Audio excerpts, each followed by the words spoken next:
Today we'll be making my irresistible Fideo Loco, a budget-friendly and super delicious Mexican dish. I'm Rose Oatley.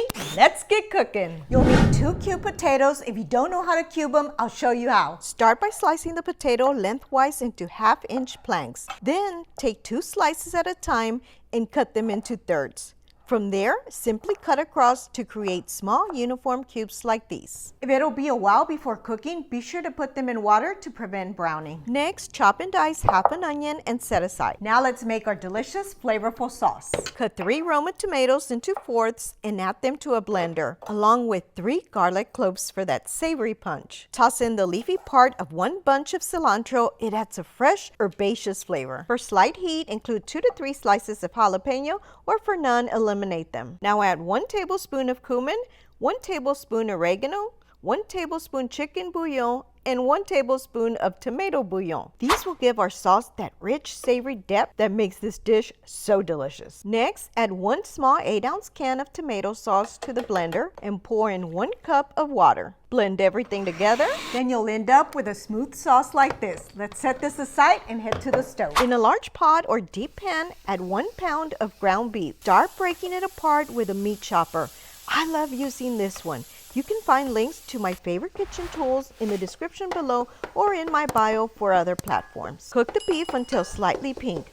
Don't throw away any rendered fat just yet. You'll want to use it for the next step. Once the beef is slightly pink, add your cubed potatoes. Cook for a couple of minutes. At this point, drain any fat. You don't want grease in your broth. Next, add your chopped onions and stir until everything is fragrant and nicely combined. Once fragrant, pour in your sauce mixture. Then add 5 to 6 cups of water. I'm using 6 today. Turn up the heat to bring it to a slight simmer. Then cover and let it cook on low for 5 to 10 minutes. I'm moving this over to my other burner for now, just to keep things moving. In another pan, add about 3 tablespoons of oil. Once it's hot, add 1 7.05-ounce bag of fideo. You might also find it in a yellow box, but this is my favorite one. Cook the fideo until it's golden brown, stirring frequently.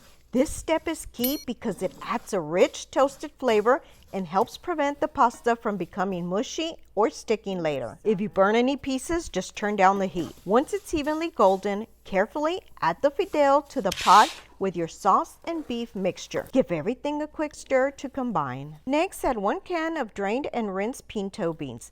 I prefer Bush's brand, but you can use any brand. This is a 27-ounce can, but you can also use a standard size can. Mix it all together. Season with salt and pepper to taste. I like to add about 1/2 tablespoon of salt, which is perfect for my palate. Stir everything up, then let it come to a slight simmer. Cover and cook on low heat for about 20 minutes or until the potatoes are fork tender. It's been 20 minutes. Take a look before we plate. Just look at that color and aroma. It smells incredible. My favorite way to enjoy this is to roll up a warm flour tortilla and dip it right into the flavorful broth. Now it's time for the taste test. You first. All right, guys. The flavors are rich and savory from the brown fideo and seasoned beef, complemented by the earthy notes of the pinto beans. The sauce is tangy and slightly smoky from the tomatoes and garlic, with a hint of warmth from the jalapenos. The potatoes add a hearty melt-in-your-mouth texture, while the herbs and spices tie everything beautifully. If you enjoyed this video and want to see more videos like this, you can support me by liking, sharing, and don't forget to subscribe for more delicious recipes. Also, be sure to check out these videos on the side. Thanks for your support and happy cooking!